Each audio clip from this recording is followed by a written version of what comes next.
உங்களுக்கு அனுப்பிடுமா? சரி, ஓகே. சரிதானே? ரைட். ஓகே தானே? Right, okay. சரி, அப்ப நான் 21வது கேள்வி போவோம். 21வது கேள்வி போவோம். ரைட். 21வது கேள்வி போவோம். 21வது கேள்வி பாருங்க. பின்வருவனவற்றுள் வீட்டுத் துறையினரையும் வியாபார நிறுவனங்களையும் மாத்திரம் கொண்டுள்ள பொருளாதாரத்தின் வருமான சுற்றோட்டத்துல ஒத்திசைவான கூற்று. இப்ப உங்களுக்கு ஃபர்ஸ்ட் தெரிஞ்சுக்கணும். வீட்டுத் துறையும் வியாபார நிறுவனங்களும் மட்டும் மீது அது என்ன பொருளாதாரம்? எளிய பொருளாதாரம். இப்ப 3 பொருளாதாரம் எளிய, மூடிய, திறந்த. அப்ப இது என்ன பொருளாதாரம்? எளிய பொருளாதாரம். Right, okay. இப்ப இதுல எங்களுக்கு ஆன்சர் கொஞ்சம் தெரியும். பாப்போம். ஒண்ணாவது பாருங்க. வீட்டுத்துறையினர் பொருட்கள் சேவைகள் உற்பத்தியாளர். நாங்களா இப்ப வீட்டிலேயே இருக்கலாம் பொருட்கள் சேவை உற்பத்தி செய்யற. யார் உற்பத்தி செய்யற? நிறுவனத்துறை. அப்ப அது பிழை தானே. யார் உற்பத்தி செய்யற? நிறுவனத்துறை. அப்ப ஒண்ணாவது வந்து பிழை. ரைட். இப்ப 2வது வாங்க எல்லாரும். 2வது ஆன்சர் என்ன சரியாடா? வீட்டுத்துறையினர் உற்பத்தி வளங்களை பயன்படுத்துறாங்க. உற்பத்தி வளங்களை யாரு பயன்படுத்துற? எடுத்து உற்பத்தி வளங்களை யாரு பயன்படுத்துற? நிறுவனத்துறை. நிறுவனத்துறை தான் உற்பத்தி வளங்களை பயன்படுத்துற. விளங்கிச்சா? சரி, ஓகே. ரைட். 3வது பாருங்க. வீட்டுத்துறையினர் உற்பத்தி வளங்கள் என்ன செய்யற? நான் இப்ப நாங்க எடுத்தா எங்கட எளிய பொருளாதாரம் எடுத்தா உற்பத்தி வளங்களை யாரு கொடுக்குற? வீட்டுத்துறையினர். அப்ப விளங்கிச்சா? வியாபார நிறுவனங்கள் என்ன செய்யற? பொருட்கள் செய்யற, உற்பத்தி செய்யற. ரைட். அப்ப நான் சின்ன உங்களுக்கு நோமல் சொல்றேன். எளிய பொருளாதாரம் வருமான சுற்றம் எப்படி வரும்னு பேசிக் விஷயம் இங்க எடுக்கும். வீட்டுத்துறையினர் யார் இது? வீட்டு துறையினர். இது வந்து யாரு? நிறுவனத்துறையினர். இது யாரு? நிறுவனத்துறை. சரியா? அப்ப வீட்டுத்துறையினுடைய நிறுவனத்துறை. ஃபர்ஸ்ட் நாங்க என்ன செய்யறோம்னா வீட்டுத்துறையில வந்து காரணி உற்பத்தி காரணிகளை கொடுக்குறோம். உற்பத்தி காரணிகள் என்ன? உற்பத்தி காரணிகள் என்பது என்ன? நிலம், உழைப்பு, நிலம், உழைப்பு, மூலதனம், முயற்சி மேல யாரு கொடுக்குற? வீட்டுத்துறையினர் நிறுவனத்துறையினருக்கு வந்து இதை உற்பத்தி காரணிகளை கொடுக்குற ஃபர்ஸ்ட்க்கு. அப்ப இத நிறுவனத்துறை என்ன செய்யும்? இத உற்பத்தி காரணிகளுக்கான என்னத்தை கொடுக்கும்? காரணி கொடுப்பனவை கொடுக்கும். அப்ப இதுக்கு என்ன கொடுக்கும்? உற்பத்தி காரணிகளுக்கான காரணி கொடுப்பனவு. சரி, காரணி கொடுப்பனவு.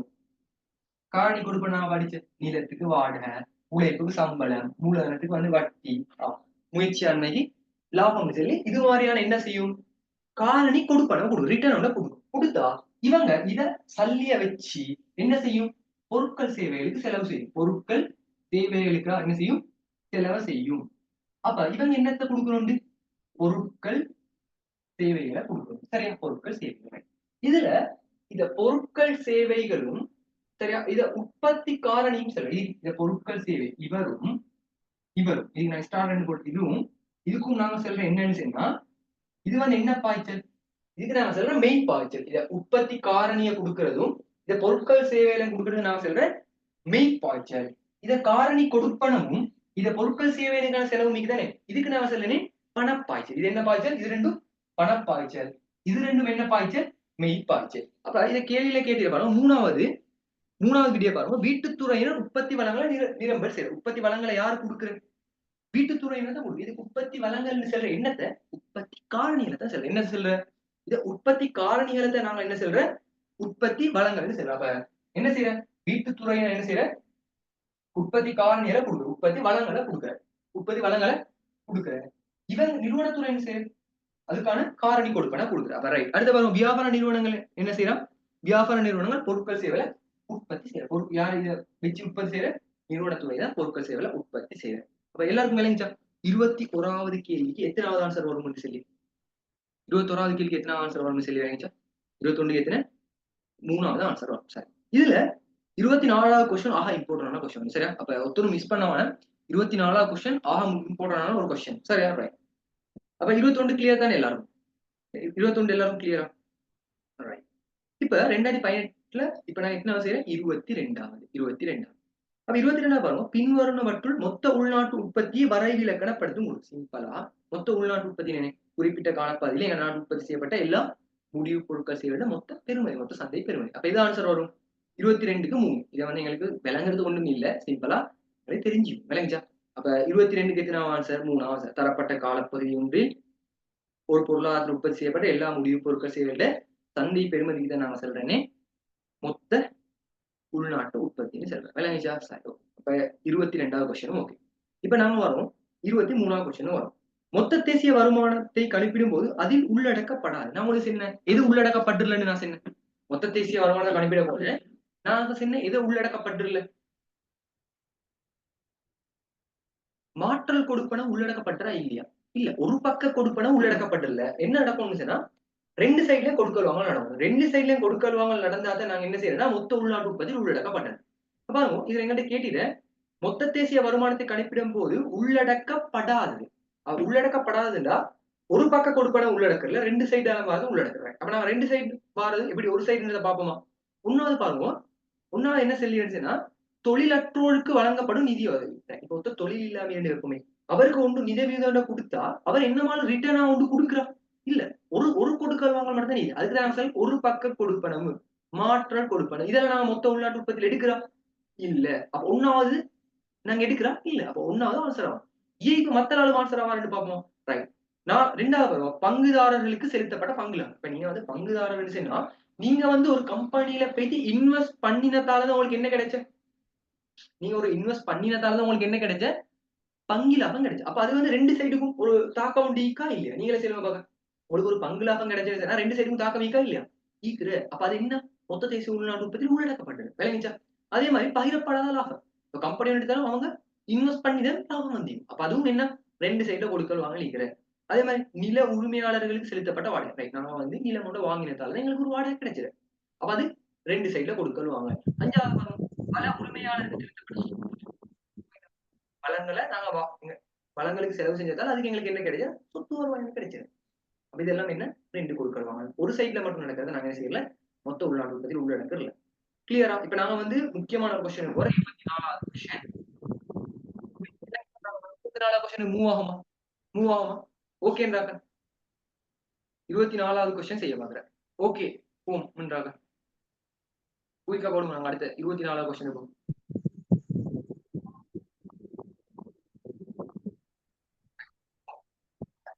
அப்ப எல்லாரும் நம்ம ஒரு நிமிஷம் டைம் உண்டு தாரேன். 24வது கொஸ்டின் எத்தனாவது? 2018ல 24வது கொஸ்டின் எல்லாரும் ஜஸ்ட் ரீட் பண்ணி பாருங்க பாக்க ஃபர்ஸ்ட். இப்ப நாங்க செய்யறது ரீட் பண்ணி பாருங்க. ரீட் பண்ணி பாருங்க பாக்க கொஸ்டின். எப்படி செய்ய சும்மா ரீட் பண்ணி பாருங்க நான் செய்வோம். சரியா?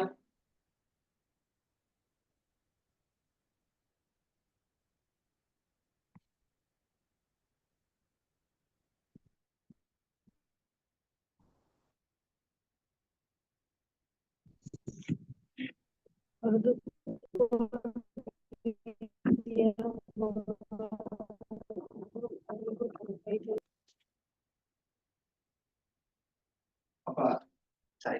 போமா. 24வது கொஸ்டின். எல்லாரும் வாசிச்சு பார்த்தா. இப்ப 24வது கொஸ்டின் எல்லாரும் உங்களோட இத எடுத்துக்கோங்க. சரி. 24வது கொஸ்டின் என்ன சொல்லி எடுத்தேன்னா, பாருங்க ஃபர்ஸ்ட் எல்லாரும் நல்லா பாத்துக்குவோம். இப்படி ஒரு கேள்வி வந்து நமக்கு எப்படி ஆன்சர் பண்ணலாம்? பெரிய ஒரு கேள்வி தானே. பெரிய ஒரு கேள்வி. இப்படி ஒரு கேள்வி வந்து எப்படி ஆன்சர் பண்ணிட்டு பார்ப்போம். சரி. இந்த கேள்வி என்னன்னு சொல்லி பாருங்க. கருதுகோள் ரீதியான பொருளாதாரம் வந்து 3 கைத்தொழில்களை கொண்டுள்ளதாக கருதுறாங்க. என்ன நடந்துறான்? இவங்கள்ட்ட 3 தொழில் ஈரம். எப்படி? 3 தொழில் ஈரம். சரி.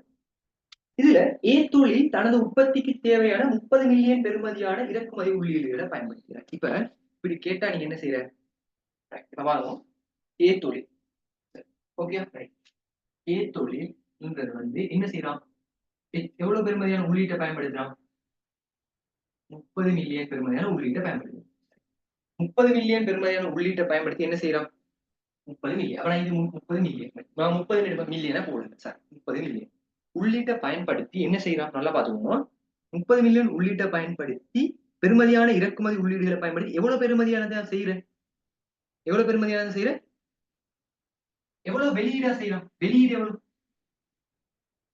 வெளியீடு எவ்வளவோ செய்யறான்? 100. அப்ப 100 செஞ்சா நான் உங்கள்ட்ட கேட்பேன். நாங்க எவ்வளவு பெறுமதி சேர்த்து ஈக்குற? எவ்வளவு பெறுமதி சேர்த்தீர்கள்? அப்ப நீங்க அது எழுதுங்க. 30 உள்ளீடு 30 உள்ளீடு வெளியீடு வந்து 100. அப்ப நாங்க எவ்வளவு பெறுமதி சேர்த்திக்கோம் நீங்க?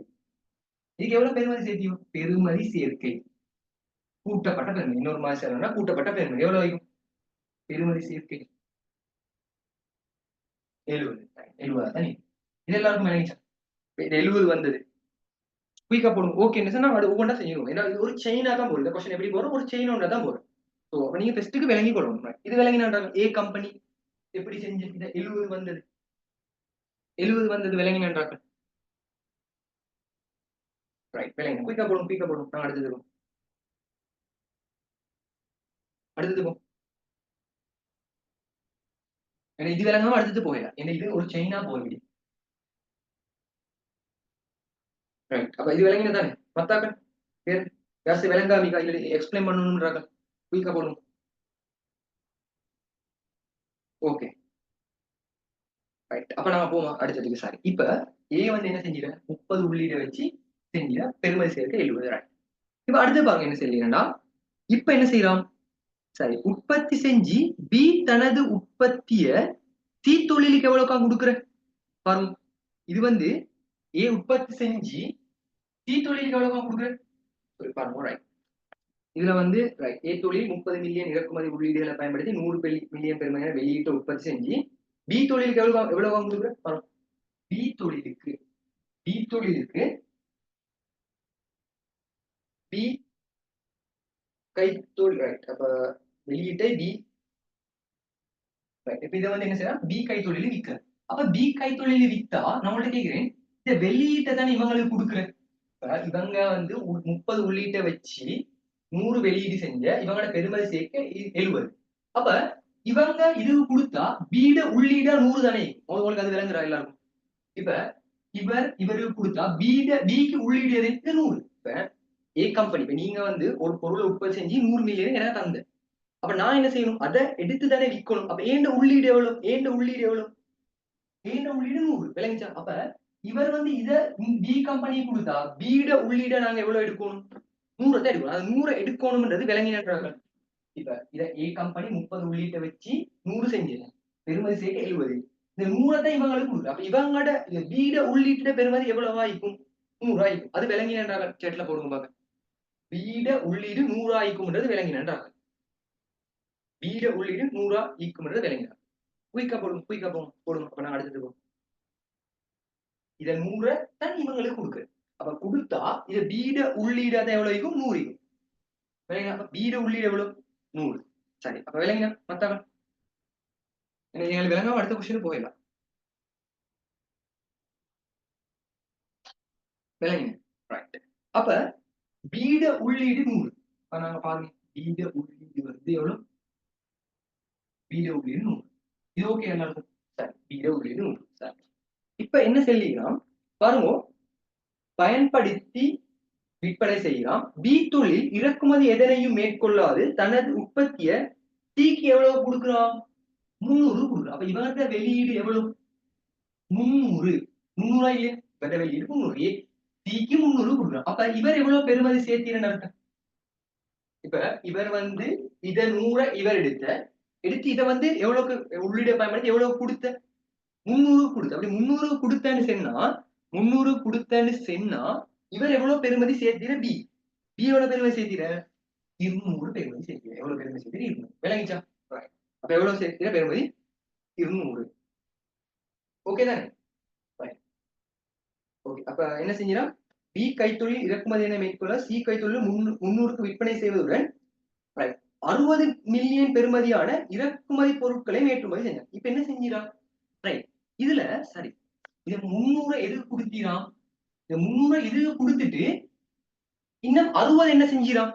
ஏற்றுமதி செஞ்சிடான். இது 60 என்ன செஞ்சிடான்? இதுல சிக்கு எவ்வளவு கொடுத்தீரு? இது 300 தான் சிக்கு கொடுத்தீரு. அப்ப சீட உள்ளீடு எவ்வளவு? நான் உங்கள்ட்ட கேட்டா சீட உள்ளீடு எவ்வளவு? 300. ஆனா இவர்ட வெளியீடு 300 360 ஆயிக்கணும். நீங்களே சொல்லுங்க பாக்க. 300 ஆயிக்கணும் 360 ஆயிக்கணும். ஏண்டா இத 300 சிக்கு கொடுத்துட்டு மத்த 60 என்ன செஞ்சீரன்னு சொல்லிறீங்க? ஏற்றுமதி செஞ்சீரு. அப்ப இவர் டோட்டலா இவர்ட வெளியீடு எவ்வளவு வரணும்? 300 வரணும் 360 வரணும். யாராலும் எத்தனை வரணும்? டோட்டல் வெளியீடு இவர்ட எத்தனையா வரும்? 300 வரும் 360 வரும். 300 எத்தனை வரும்? 300 வரும் 360. குயிக்கா நீங்க பிராக்டிகலா யோசிச்சு பாருங்க. 360 தான் வரும். அப்ப இன்னைக்கு வரும் 360. ஆனா இந்த 360 இவருக்கு எவ்வளவு கொடுத்த? இவருக்கு தான் கொடுத்த எவ்வளவு? 300 கொடுத்த. அப்ப இவரோட வெளியீடு எவ்வளவு? 360. விளங்கிச்சா அது எல்லாருக்கும்? இவரோட வெளியீடு எவ்வளவு? 360. ரைட். அப்ப 360. சரி. அப்ப இப்ப எவ்வளவு பெருமதி சேர்த்தீர? அப்ப 260 இல்லையா? 260 இல்லையா? அப்ப எவ்வளவு பெருமதி சேர்த்தீர? 260. கிளியரா இது எல்லாருக்கும்? சரி. இப்ப இதுல 300 எதுக்கு கொடுத்தீர? சிக்கு கொடுத்தீர. சரி. அப்ப சிக்கு எவ்வளவு கொடுத்தீர? 300 கொடுத்தீர. அப்ப சி என்ன செய்யறான்? இத 300 வச்சு பாருங்க சி கைத்தொழில் 30 மில்லியன் இறக்குமதி உள்ளீடுகளை பயன்படுத்தி என்ன செய்யறான்? சரி அப்ப இதுக்கு வந்து என்ன செய்யலாம் பாருங்க. இந்த சி வந்து இதுக்கு இன்னும் எக்ஸ்ட்ரா எவ்வளவு பயன்படுத்துறான்? 30 மில்லியன். அப்ப நாங்க என்ன செய்யறேன்? பிளஸ் 30 எட்டாவி. இவர்ட உள்ளீடு டோட்டலா எவ்வளவு வரும்? 330 வரும். இது வரைக்கும் என்ன? ஏண்டா இது 300 வீட்ட எடுத்து இன்னும் எக்ஸ்ட்ராவா எவ்வளவு எடுத்தீங்க? இன்னும் எக்ஸ்ட்ராவா? இன்னும் எக்ஸ்ட்ராவா? 30 எடுத்தீங்க. இன்னும் எக்ஸ்ட்ரா எவ்வளவு எடுத்தீங்க? 30 எடுத்தீங்க. அப்ப 30 எடுத்தா இவர டோட்டல் உள்ளீடா எவ்வளவு வரும்? டோட்டல் உள்ளீடு எவ்வளவு வரும்? 330 வருமா இல்லையா? 330 வருமா இல்லையா? 330 தான் வரும். இது விளங்கினாடா குயிக்கா. இத சீட உள்ளீடு 330 வரும்ன்றது விளங்கினாங்க. சீட உள்ளீடு 330 வரும்ன்றது விளங்கினாங்க. இந்த சீட உள்ளீடு குயிக்கா போடும். கிளியர். அப்ப எப்படி வந்தேன்னு விளங்கிச்சா? Right okay. இவர் இத 300 எடுத்து அடுத்தது எக்ஸ்ட்ராவா இறக்குமதி செஞ்சதுக்கு தானே? இறக்குமதி செஞ்சதுக்கு தானே? அதையும் எடுத்தீங்க. அதையும் எடுத்து டோட்டலா எவ்வளவு வந்தீங்க? டோட்டலா 330 வந்தீங்க. ரைட். டோட்டலா 330 வந்தீங்க. இப்ப டோட்டலா 330 எடுத்தாச்சு. சரி. இப்ப எடுத்து 330 எடுத்தாச்சு. சரி. இப்ப எடுத்து என்ன செஞ்சீங்க பாக்கணும். இவர் எவ்வளவு குடுத்தீங்கன்னு சொல்லிக்கிறேன். இவர் எவ்வளவுக்கா குடுத்தீங்க? 500 மில்லியன் குடுத்தீங்க. அப்ப இவர் எவ்வளவுக்கா குடுத்தீங்க? வெளியிடம் 500 மில்லியன் குடுத்தீங்க. அப்ப இவர் 500 குடுத்தா இவர் எவ்வளவு பெறுமதி சேர்த்தீங்க? இவர் எவ்வளவு பெறுமதி சேர்த்தீங்க? 330ஓட 330 500 குடுத்தா இவர் எவ்வளவு? 170. அப்ப இவர்ட பெறுமதி சேர்க்கை எவ்வளவு? 170. விளங்கிச்சா? 170. இப்ப நான் உங்கள்ட்ட கேட்கிறேன். நாங்க எங்கள்ட்ட என்ன கேட்டீங்கிற? மொத்த உள்நாட்டு உற்பத்தி. மொத்த உள்நாட்டு உற்பத்தின்னு சொன்னா கூட்டப்பட்ட பெறுமதிகள்ட்ட எதுக்கு நாங்க சொல்ல மொத்த உள்நாட்டு உற்பத்தின்னு சொல்லி? டோட்டல். அப்ப இதுல நீங்க எல்லாரும் இத கூட்டப்பட்ட பெறுமதி எல்லாம் டோட்டல் பண்ணி பாருங்க எவ்வளவு வாரண்டு. இவரேன் டோட்டல் பண்ணி பாருங்க எவ்வளவு வாரன்னு சொல்லி. எவ்வளவு வாரேன்? 500 தான் வாரேன். 500 வருதா? குயிக்க மத்தாக்கள் 500 வாராக்கள். எவ்வளவு வாரேன்? 500 வாரேன். சரியா? இப்ப எவ்வளவு வாரேன்? 500 வாரேன். விளங்குச்சா? இப்ப இது கொஸ்டின் ஆன்சர் பண்ண கூட எல்லாரும் என்ன செய்ற?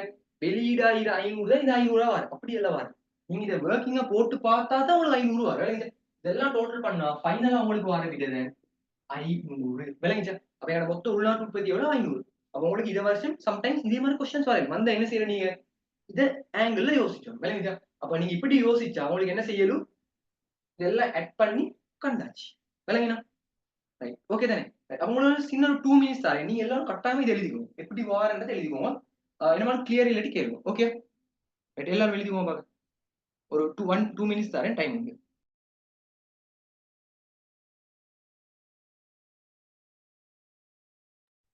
இப்ப இது வந்து பாருங்க.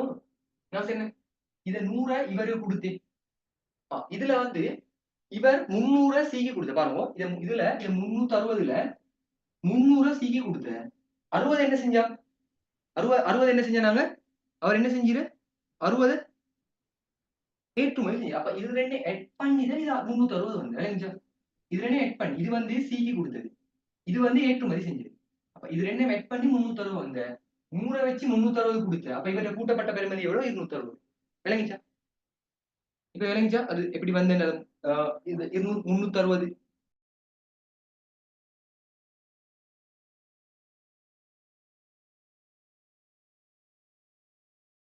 ஓகே தானே? ரைட்.